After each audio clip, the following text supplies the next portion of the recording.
Allez, on se retrouve encore une fois dans cette vidéo pour revenir sur la correction de l'exercice 13. Donc dans cet exercice, vous vous souvenez, on avait une figure géométrique qui était déjà construite et dans cette figure, il y avait un certain nombre de codages et il fallait interpréter convenablement ce que la figure nous racontait. La figure nous dit des choses grâce au codage. Et tout le jeu, ça va être de trouver ce qu'elle nous dit cette figure. On va y aller tout doucement, tranquillement. Première question, quelle est la nature des triangles ECF et ADE? Donc ECF, alors il y en a beaucoup qui ont dit oui, mais le triangle ECF, il n'existe pas parce que E et F, ils ne sont pas reliés. Bon, d'accord. Qu'on fasse ça, d'accord, qu'on construise le triangle ECF là, d'accord, qu'on fasse ça. Ou qu'on parle du triangle ECF, c'est exactement la même chose. Donc à partir du moment où on parle du triangle ECF, voilà, le triangle ECF existe. D'accord. C'est pas parce que on le voit pas qu'il n'existe pas. Si je vous parle de la droite, je sais pas moi, XY, voilà, c'est la droite XY, il faut l'imaginer. D'accord. De toute façon, vous avez bien compris que de toute manière, à partir du moment où vous voyez quelque chose, déjà la figure elle est fausse. En gros, ici, hein, c'est forcément faux. Les figures elles sont toutes fausses. Toutes les figures géométriques, à chaque fois dès que vous les dessinez, elles sont forcément fausses. Le but, ça va être de raisonner juste sur des figures fausses. Donc, vous voyez ici hein, le trait, par exemple, là j'ai tracé un segment, mais le segment il a une certaine épaisseur. Là, hein, vous voyez, il est même très épais. En vrai, il n'y a pas d'épaisseur, mais si on voulait tracer un segment sans épaisseur, ce ne serait pas possible. Donc de toute manière, il faut bien tracer des choses. Donc voilà, c'est pour ça que je dis que la figure est nécessairement fausse. C'est juste pour se fixer les idées. Bien, donc on a ici un triangle ECF.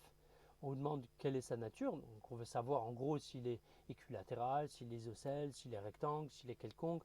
Voilà, c'est ça la nature d'un triangle, c'est ça qu'on veut savoir. Ensuite, on vous parle du triangle ADE. À nouveau, hein, pareil ici, bim, le triangle ADE, on va relier A et E. Et puis, c'est ce triangle-là dont on parle, ADE, c'est lui. Là, pareil, ça, on veut chercher sa nature, on veut savoir s'il est isocèle, rectangle, équilatéral, quelconque, etc. Bon, là, il faut justifier. Donc, on va justifier. Donc, allons-y, on va écrire que petit a. Donc, allons-y, petit a. Donc, on va écrire que AD, d'après le codage, alors d'après le codage, virgule, AD, le segment AD, il est égal à la longueur du segment AD est égale à la longueur du segment DE. Donc, ADE isocèle en D. C'est important de l'écrire.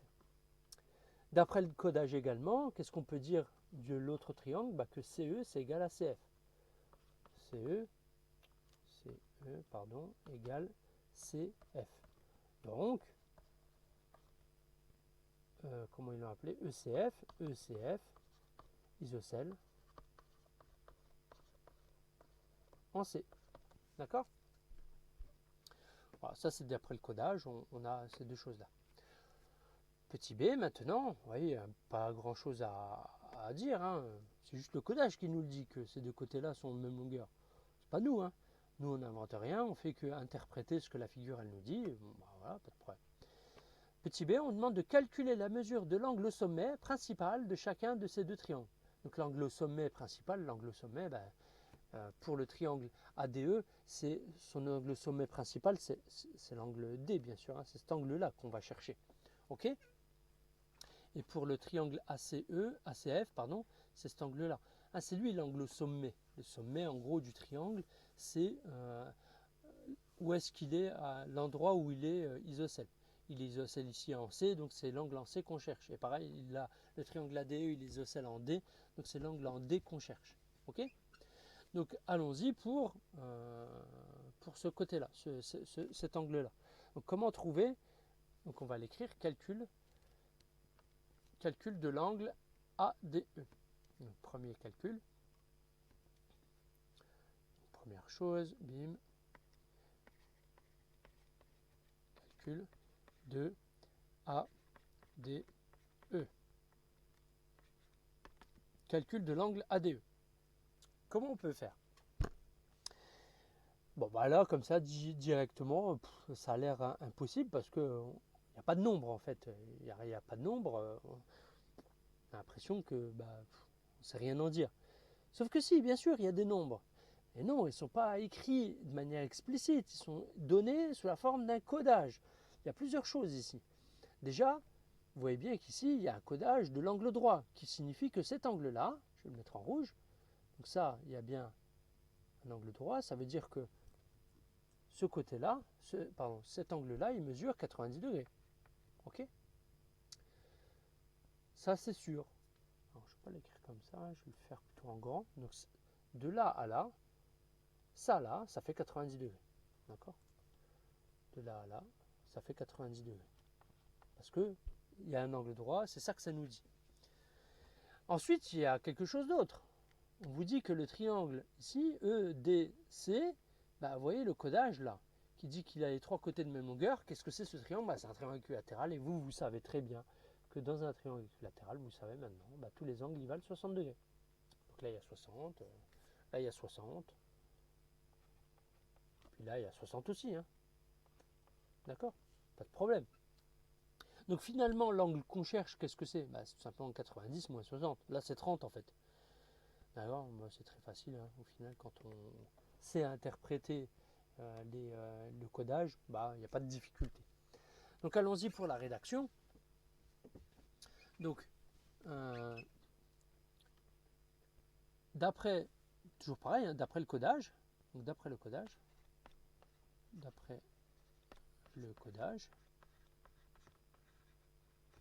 qu'est-ce qu'on a? D'après le codage, virgule, on va mettre une virgule plutôt. D'après le codage, qu'est-ce qu'on a? On sait que l'angle ADC, il vaut 90. C'est écrit. Donc ADC, c'est égal à 90 degrés. Et on sait aussi que, d'après le codage, EDC, ce triangle EDC, il est équilatéral. Et EDC est équilatéral.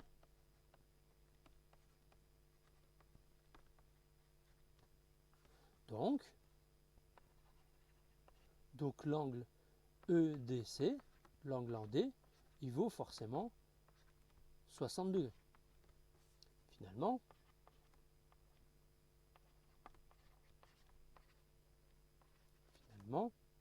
l'angle qu'on cherche ADE, alors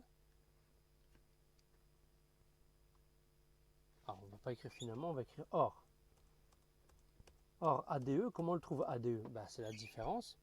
Donc, OR ADE, c'est égal à quoi cet angle ADE? C'est ADC moins EDC. Donc, c'est le grand moins le petit. 90 moins 60. Donc, ADC moins EDC. ADC moins EDC. Moins EDC. Mais comme on connaît les deux, il suffit de remplacer ADC. ADC, on sait que ça vaut 90 et EDC, on sait que ça vaut 60. On écrit maintenant 90 moins 60 égale, on va écrire en dessous, égale 30 degrés. Voilà, l'angle ADC, l'angle sommet du triangle ADC vaut 30 degrés. Donc ici, on peut écrire maintenant que ça vaut 30 degrés. Maintenant, on va s'occuper de l'angle ici. On va calculer l'angle ECF. Donc, calcul, deuxième partie de la question. Donc, calcul de l'angle de ECF. Pardon. Donc, ECF, comment on calcule ECF? Bon, là, à nouveau, on a l'impression qu'il n'y a pas trop d'informations.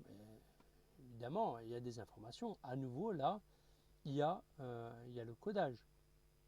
Donc, on sait aussi que cet angle-là, l'angle BCD, il vaut 90. Donc on va le réécrire. Ici, cet angle-là, bim, de là jusque là, ça vaut 90.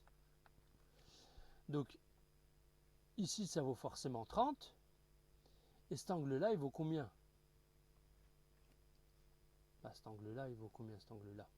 Bah, cet angle-là, on sait combien il vaut. Il vaut la même chose que lui et il vaut la même chose que lui. Tous ces angles-là, ils valent 60. Pourquoi? Bah, parce que le triangle est équilatéral. D'accord?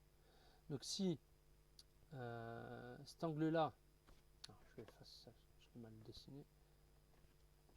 Hop.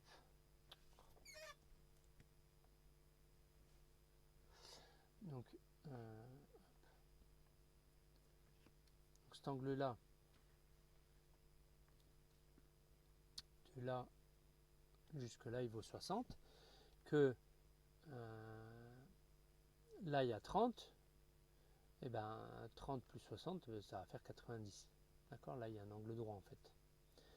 Bon, vous avez compris le truc? Je redis. Donc, on sait que de là à là, ça vaut 90 d'après le codage. On sait que de là à là, ça vaut 60 d'après le codage. Donc, d'après le codage, comme tout à l'heure, ici, ça vaut 30. Ben, si là, il y a 30, si ce côté-là, il vaut 30,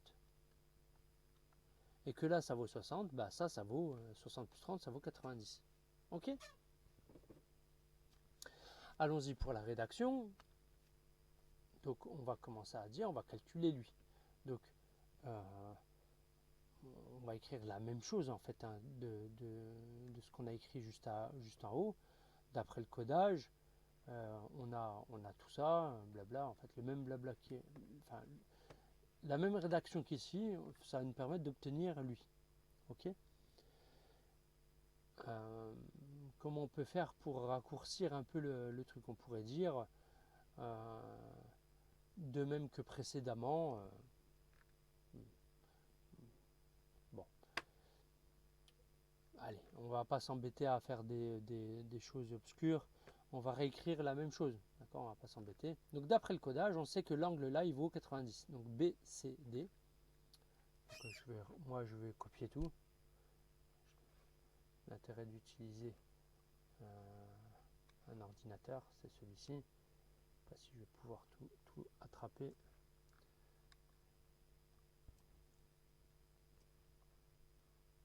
Ouais, ça a l'air d'aller.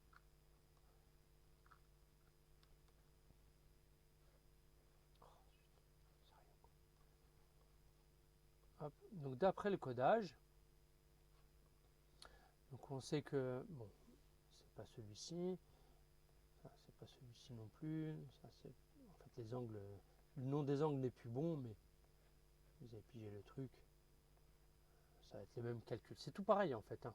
C'est tout pareil, c'est juste le nom des triangles et des angles qui changent.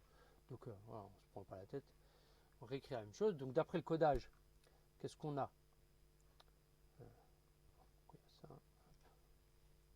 Donc d'après le codage, qu'est-ce qu'on a? Ben, on sait que d'après le codage, le triangle BCD, l'angle BCD est rectangle. Donc BCD égale 90. Donc BCD, ici on va écrire BCD.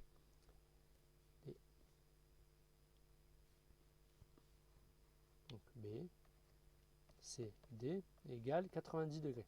Et le triangle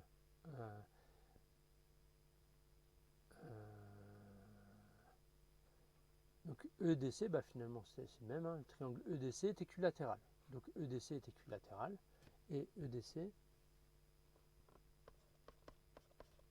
est équilatéral. Donc l'angle, cette fois-ci, c'est pas l'angle EDC, c'est pas l'angle ici qui nous intéresse, mais c'est l'angle ici ECD. Donc l'angle ECD égale 60.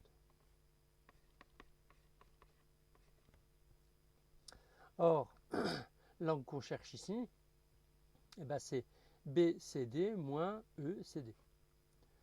Or, donc c'est BCD. Or, l'angle qu'on cherche, alors comment il s'appelle l'angle qu'on cherche? L'angle qu'on cherche ici, c'est BCE. BCE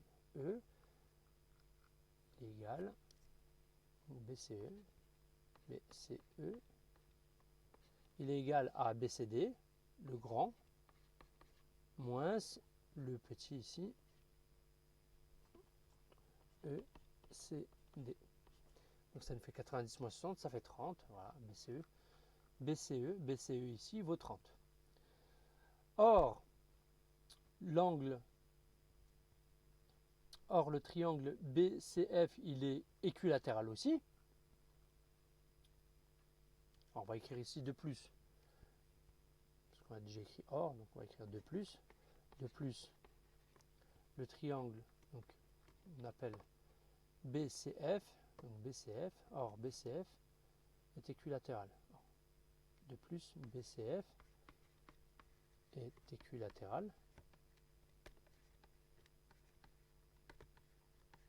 Donc, l'angle ici, en C, donc BCF, l'angle BCF, il vaut forcément 60. Donc, BCF égale 60 degrés. C'est un angle, il faut mettre un chapeau. Donc, BCF, il vaut 60. Là, c'est terminé parce que maintenant, comme ECF, c'est ça, donc là, c'est ça plus ça, d'accord, hein, je vais l'écrire. Donc, comme ECF, alors je vais le faire je sais pas, en mauve, violet, là, en rose, parce que ouais, pas trop c'est quoi cette couleur, mais donc cet angle-là, je vais utiliser un gros feutre, bim, donc de cet angle-là, de là, tout ça là, c'est égal à quoi en fait? Eh bien c'est, faire en plus petit, tac, c'est ça, c'est cet angle-là, plus quoi? Bah plus cet angle-là.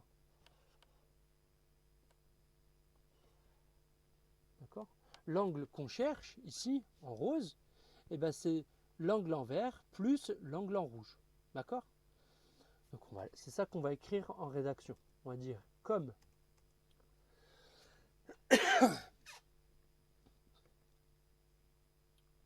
bon, on va écrire finalement. Donc alors quel mot on va employer pour dire ça? On sait que pas terrible. Bon, on va dire finalement, hein, ça marche bien, et on va pas s'embêter à faire des choses compliquées. Donc finalement, qu'est-ce qu'on peut écrire? Bah finalement, hein, ce qu'on vient de dire. Donc finalement, on va écrire que finalement, l'angle qu'on cherche, hein, donc l'angle qu'on cherche, c'est lequel? Bah, c'est ECF, hein, c'est l'angle ici, ECF, c'est le grand angle. ECF, c'est égal à quoi? Bah, c'est la somme des deux. Donc ECF, c'est égal à donc le petit, donc ECB,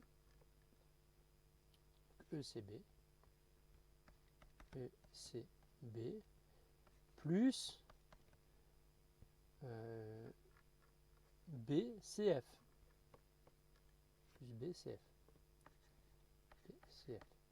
D'accord, c'est la somme des deux angles, comme je vous l'ai montré avec les couleurs là. L'angle l'angle ECB, c'est combien? Alors ECB ou BCE, d'accord, ici je l'ai écrit BCE, mais c'est pareil. ECB ou BCE, c'est pareil. Hein. En cinquième, les angles orientés, c'est pas au programme, donc on va pas s'occuper de l'orientation des angles. Donc c'est la même chose, hein, que j'écrive ça ou que j'écrive ça, pour vous, c'est la même chose. Donc ça vaut aussi 30 degrés et pas moins 30 degrés, par exemple. Bon, peu importe. Donc ça fait 30 plus 60. Et ça vaut 90 degrés. Donc finalement, on se retrouve à avoir prouvé que l'angle ici, c'est un angle droit. Donc le triangle ECF, ben, non seulement il est isocèle du fait du codage, vous voyez ici, alors ici j'ai écrit, du coup vous voyez plus, mais hop. Ouais, ici le codage vous dit que le triangle est isocèle en C, ça on l'avait déjà dit, il est isocèle en C, le triangle ECF est isocèle en C, mais en plus on vient de démontrer que l'angle en C là il vaut 90 degrés, donc le triangle non seulement il est isocèle, mais en plus il est rectangle. D'accord? On va pouvoir passer à la question C. Donc cet exercice-là, il est vraiment très complet, un peu pas évident, mais il y a beaucoup de rédaction. Donc c'est pour ça qu'il va falloir, je serai attentif à la rédaction. Ceux qui feront une rédaction impeccable auront un maximum de points. Ceux qui se contenteront d'une rédaction très minimaliste, bon bah voilà, il ne faudra pas espérer avoir le maximum de points. Vous n'aurez pas 0 évidemment. Mais bon, suivant comment vous présentez les choses, faudra faire attention parce que si vous dites des choses sans les avoir justifiées, techniquement, ça marche pas en maths. On ne peut pas juste dire, voilà, là il y a 30 parce que c'est comme ça. Non, le 30 il vient d'un calcul, il faut au moins mettre le calcul. Et le calcul, à nouveau, le calcul là, si vous écrivez juste 90 moins 60, il faut justifier pourquoi c'est 90, pourquoi c'est 60. C'est ça en fait qu'on fait, hein. On justifie juste pourquoi on utilise certains nombres et pas d'autres. Là on utilise 60 parce que triangle équilatéral, ça il faut le dire. Si vous ne le dites pas, c'est bancal en fait.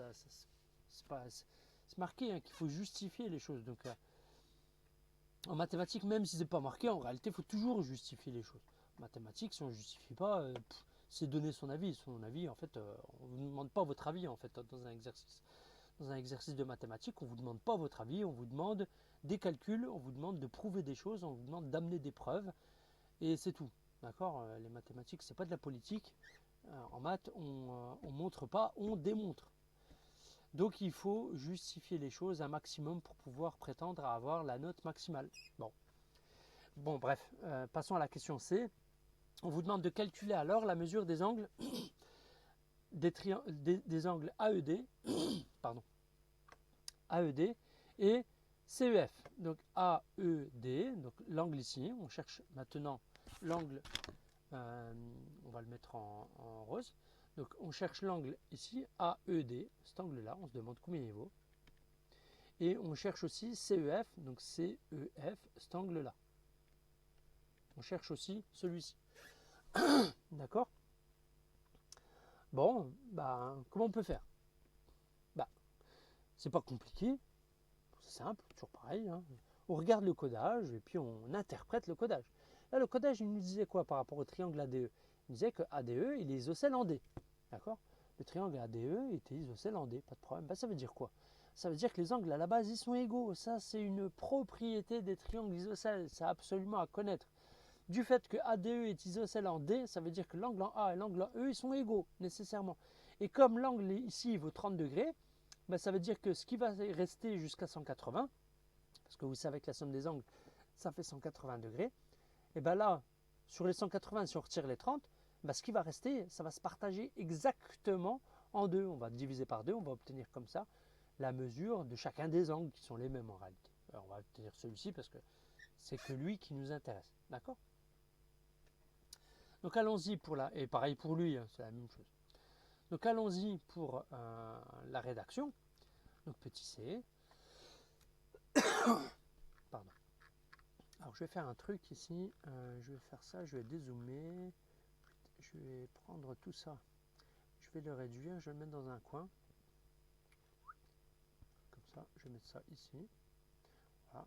Je vais pouvoir comme ça continuer à écrire en ayant la figure devant moi. Donc allons-y pour la question petit c. Donc petit c. Donc on va écrire la chose suivante. On va dire que ADE isocèle en D. ADE est isocèle en D. Donc là, il n'y a pas besoin de dire d'après codage, parce que ça, on l'avait déjà justifié ici. Donc là, on peut directement le reprendre. Donc ADE, on sait qu'il est isocèle en D maintenant. Donc, ça c'est une propriété du cours, hein, on n'a pas besoin de le justifier plus que ça. On l'écrit directement. Donc l'angle DAE,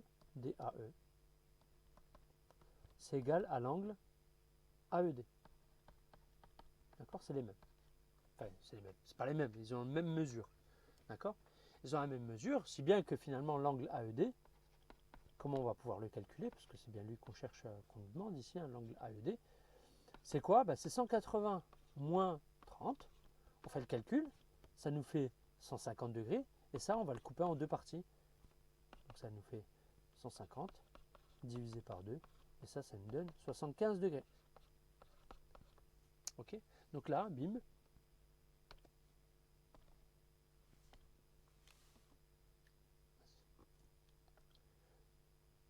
Ah, zut.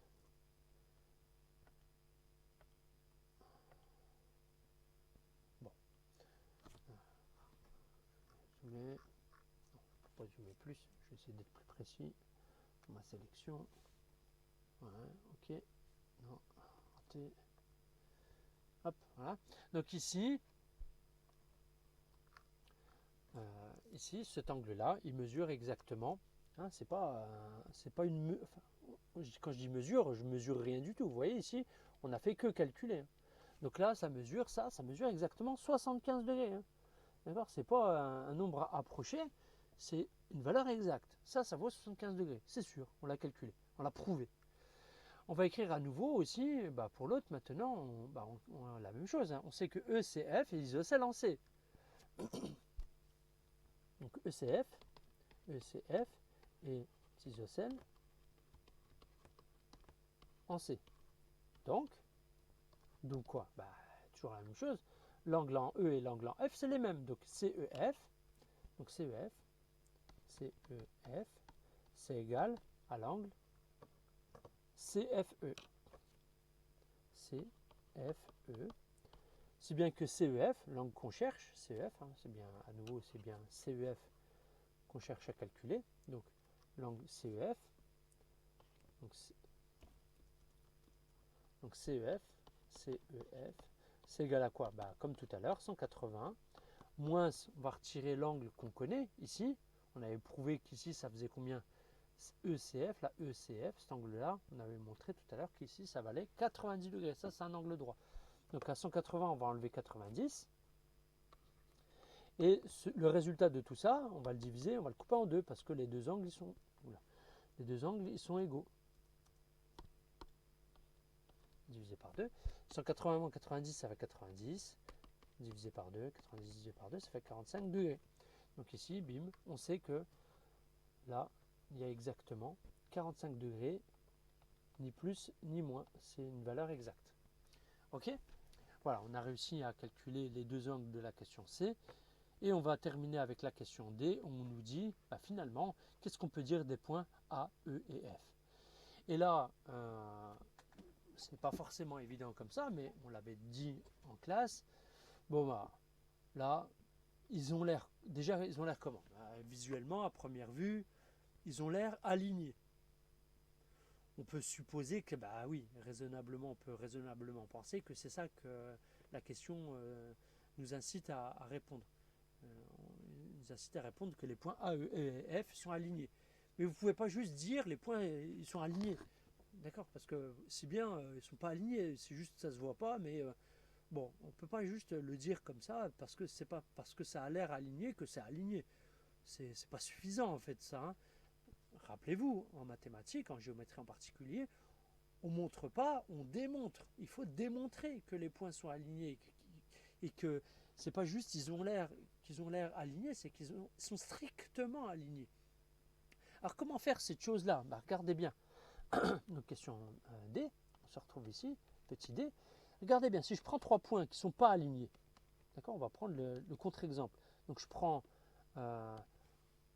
ça, comme ça, je relis ce point-là, je relis ce point-là, je relis ce point-là. On est bien d'accord que ces 3 points-là ne sont pas alignés. Hein. C'est sûr, ils ne sont pas alignés, il n'y a pas de doute. Hein. Pourquoi ils ne sont pas alignés? Parce que l'angle ici, ce n'est pas un angle plat. D'accord, c'est différent de 180 degrés. Donc c'est sûr que ce n'est pas aligné. Si je prenais ce point-là, donc je vais prendre ce point-là, hop, je vais choper ce point, je vais le déplacer, qu'est-ce qui va se passer pour que ça soit aligné? Qu'est-ce qui va se passer? Hop, si je le prends, alors je ne sais pas si je peux le tourner, comme ça, hop, bon, on va pas faire ça. Donc, si je fais ça, hop, je relie ces deux points-là, et au final, qu'est-ce qui ça est? Si on arrive à montrer que finalement, cet angle-là, il vaut 180 degrés, c'est bon, on aura prouvé que on aura prouvé que les points sont forcément alignés. Pour que des points soient alignés, la condition, c'est pas compliqué, il faut que l'angle que forment ces 3 points, il faut que cet angle-là, ça fasse exactement 180 degrés. Pas que ça fasse environ 180 degrés, pas que ça fasse 179,9, pas que ça fasse 180,0001, il faut que ça fasse exactement 180 degrés.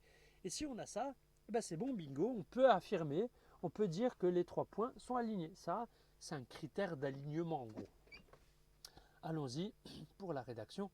Bon, il n'y a pas grand chose à rédiger.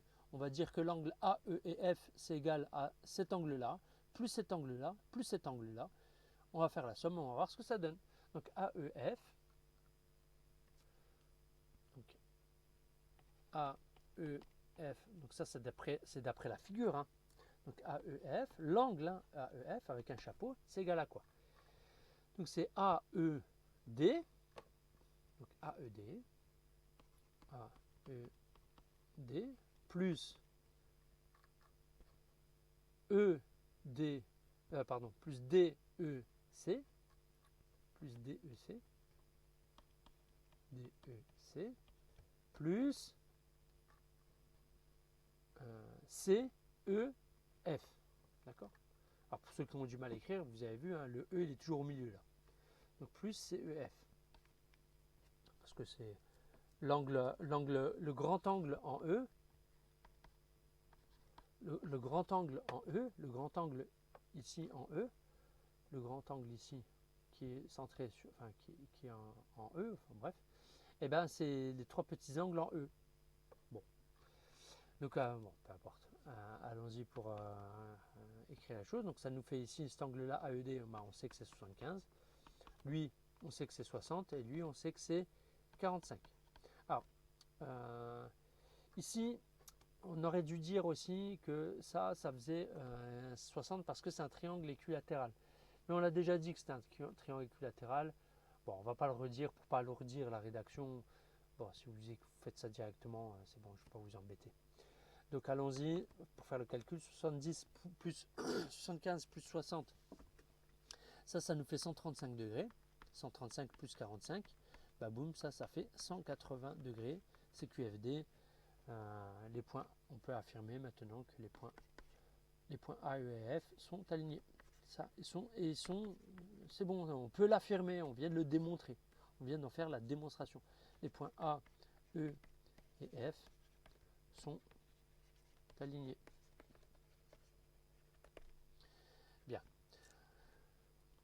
Je dézoome pour que vous ayez une vision d'ensemble. Bon, merci d'avoir suivi la vidéo. J'espère que vous aura été utile. À bientôt.